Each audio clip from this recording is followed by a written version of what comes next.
idemo na akciju Takovski visovi. Ekipa poranila, pa svi dremuckaju.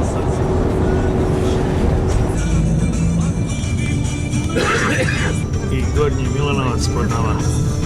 Zalac, Gornji Milanovac. Izlazimo iz Gornjeg Milanovca, idemo na polaznoj tački, na samom prilazu startne pozicije. Pješačenje započinje na magistrali posle Gornjeg Milanovca kod skretanja ka selu Semedreš. Ići ćemo jedno 800-900 metara lokalnim putem i lagano preko reke Dičine na Ilijak. Evo, još uvijek blagim usponom penjemo do prvog vrha. Kada ga locira, ali će, evo ga, veliki Vujan. Veliki Vujan, pred nama brdo na kome ćemo se susresti sa vidikovcem i vrhom Ilijak. 510 metara nadmorske visine. Šumskom stazom kroz Cerovu šumu na onu usponu dolazimo do naglog skretanja ulevo i pravac ka vrhu Ilija. Imamo još nekih 750-800 metara. Nalazimo se iznad Miloša Velikog autoputa i predivne panorame. Idemo Borovom šumom, pravac ka vrhu. Miloš the Great. I evo pred nama je vrh na koji stižemo neposredno po izlasku iz Gornjeg Milanovca, a nalazi se na 510 metara nadmorske visine. Sa njega se pruža pogled prema okolnim vrhovima, prema Malom Vujanu i prema Ovčaru i Kavlaru, prema Jelici u daljini. Statistika kaže da je to laka pešačka tura koja počinje na ulasku u Brđansku klisoru. Odmah na prvoj krivini, na izlasku iz Gornjeg Milanovca i penje se ka selu Semedraž. Od Semedraža do vrha Ilijaka ima nekoliko kilometara, ne tako strmog uspona i kako smo se i uvjerili, nakon puta kroz listopadnu šumu izlazi se na kameniti vrh. Jezda je obrastao malo. Koji je to vrh? Se vidi onako, to bi trebao da je Jelica. Jelica je tako ide u tom položaju. A ono su Ovčari i Kablari. Zato što prati autoput, je li? Da, Preljina i tamo ide desno. Čačak i to je to. Da stojimo, zato on žuri. Posle blic slikanja produžavamo grebenom. Evo ga, 1-2. Kako je ovo lepo. Kako je ovo lepo. Samo zbog ovoga je vredilo doći. A čeka, ovo je tek početak.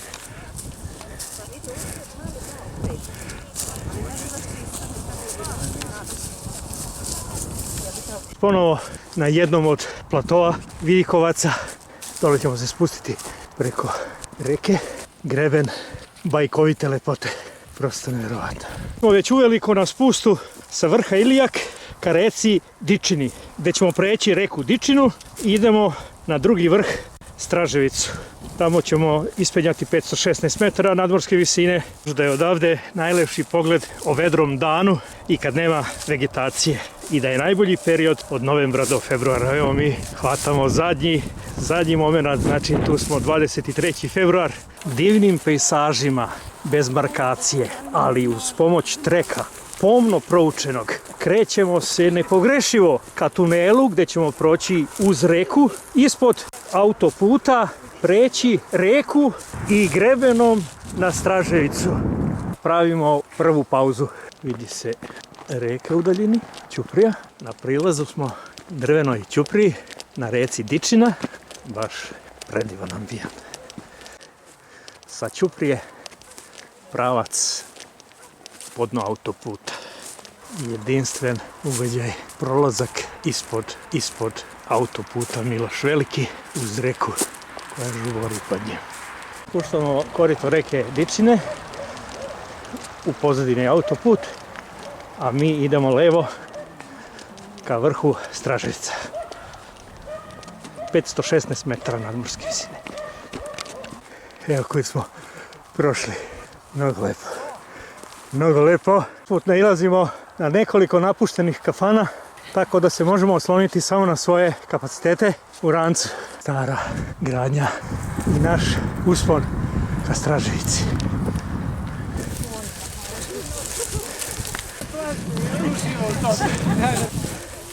Krvavac, Straževica. Koji penjemo i nikad tih 516 da ispenjamo. Veliki Miloš, mala pauza.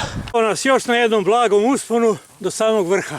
Ostalo je još nekih par stotinjak metara. Kad se čovjek nameri, ništa ga ne može zaustaviti. Nema zaustavljanja. Mi smo se do proplanka, svi smo na broju, pejzaž predivan, mi hrabri, tvrdogledi i nepopustljivi. Sliš, eto nas na proplanku, na ravnome, završio je blagi uspon, kada ono u daljini, naš krajnji cilj. Ajmo tamo. Opet malo blagog uspona, ali nikakva prepreka za nas. Evo, na prilazu samom vrhu, Straževica. I moju dušu u nosu. Evo nas na prilazu samom vrhu Straževica. 516 metara nadmorske visine. Spada u nisku planinu koja ima dva vrha. Jednog je tamo i onaj drugi. Oni su preko 500 metara oba. Nalazi se u graničnom delu opština Gornji Milanovac i Čačak. Uglavnom u nižim delovima obrasla hrastovim šumama. Sam vrh je golet sa prelepim pogledima na okolne visove. Neki su pod snegom, neki nisu. Neke smo prešli, neke ćemo tek preći. Ispod nas autoput. Evo naša čeona prethodnica uspinje sam najviši vrh Straževice. Znači sa prvog uzvišenja Straževice od 512-13 metara sa predivnim pogledom uz blago rominjanje kišice krećemo se ka najvišem vrhu, zvanično 516 metara. Poželi želju, ispenjao najviši vrh Straževicu, 516 metara. Predivan pogled na okolne visove. Neki još dolaze. Straževica, zvanično 516, izmereno 520. Ekipa Poželi želju, 33 člana ispenjala vrh. Da vidimo koliko smo sretniji.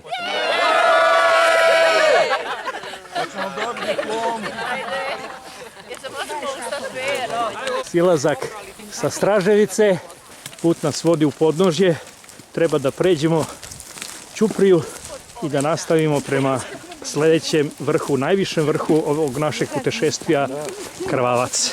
555 metara nadmorske visine. Idemo nekim umerenim tempom, negde oko 2 sata i 45 minuta hodamo, tako da to pokazuje da uživamo u pejsažima i u pogledima na ovu lepotu. Sljedeći problanak, posle kraće pauze, da se okupimo, opet ulazimo u šumarak i na šumski put koji nas vodi pravac u podnožje. Nailazimo na markaciju i sad je sve puno jednostavnije. Značajno olakšavaju kretanje u ovoj prelepoj prirodi. Niz padinu, put nas vodi, smenjuju se lepo za lepšim. Znači, reka Dičina koja meandrira tu i oko između pomenutih vrhova i ponovo je prelazimo, po ko zna koji put već, krećemo na najviši vrh od 3 vrha koje penjemo danas na ovoj akciji, a to je Krvavac, 555 metara nadmorske visine. Ispred nas je Krvavac, posljednji uspon, najduži, najstromiji uspon, nije ništa strašno. Ništa. Ovo do sad je bilo ništa, ništa, limonada. Lepote usputne prirode. Znači, penjamo najviši vrh Krvavac. Markacija je tu. Neumoljivo pokazuje na sljedeću markaciju i gore prema vrhu. Eto, dato nam je da uživamo u ovim prelepim visovima. Da osjetimo težinu puta i kasnije u prisjećanju da se naslađujemo uspomenama i sećanja.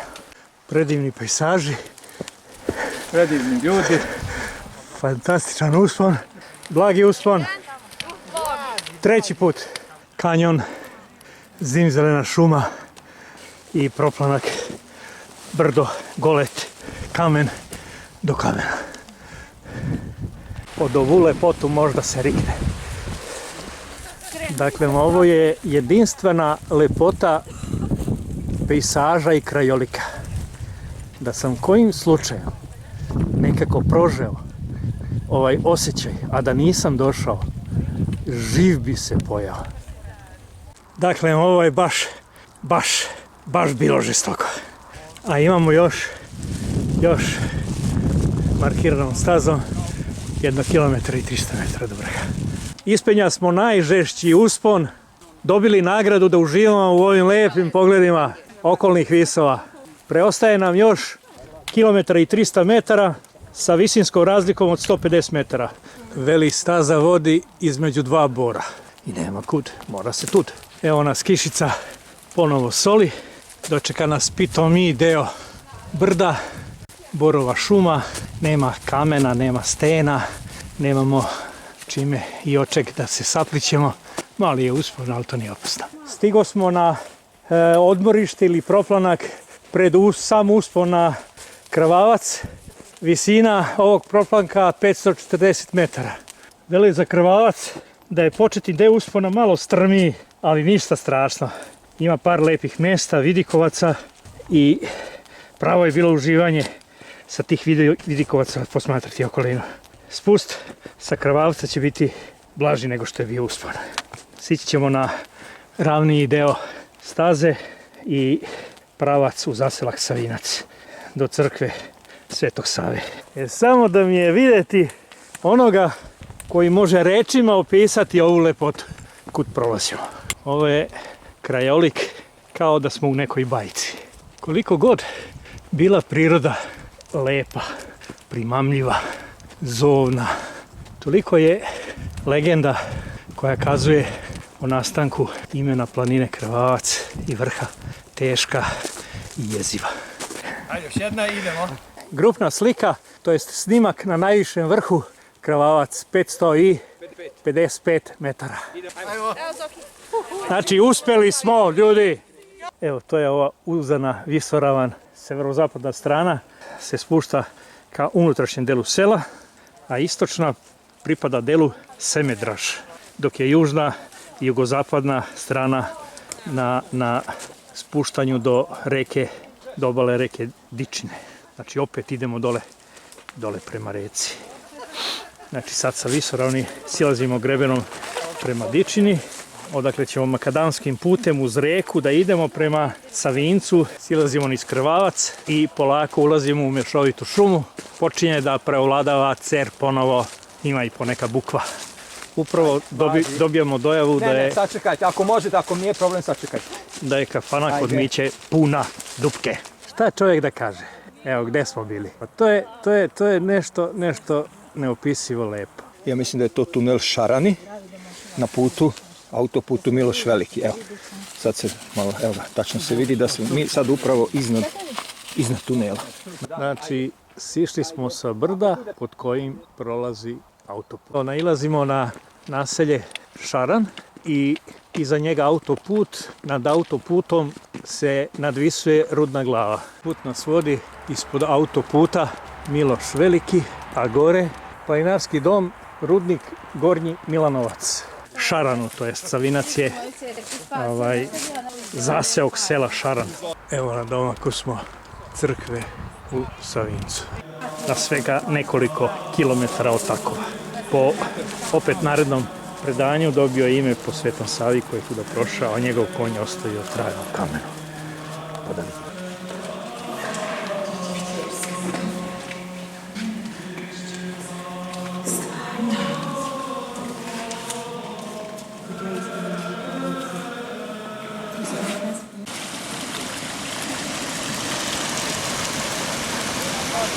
Privodimo akciju kraju.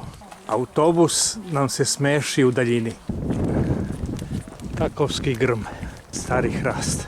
Tačno je 17 časova. Hodali smo 7 sati i 13 minuta i prešli 18 km i 250 metara i evo nas na cilju današnje akcije koju smo nazvali Takovski visovi. Akcija prelepa, puni smo nekog zadovoljstva i sreće. Nije bilo lako, ali uspjeli smo.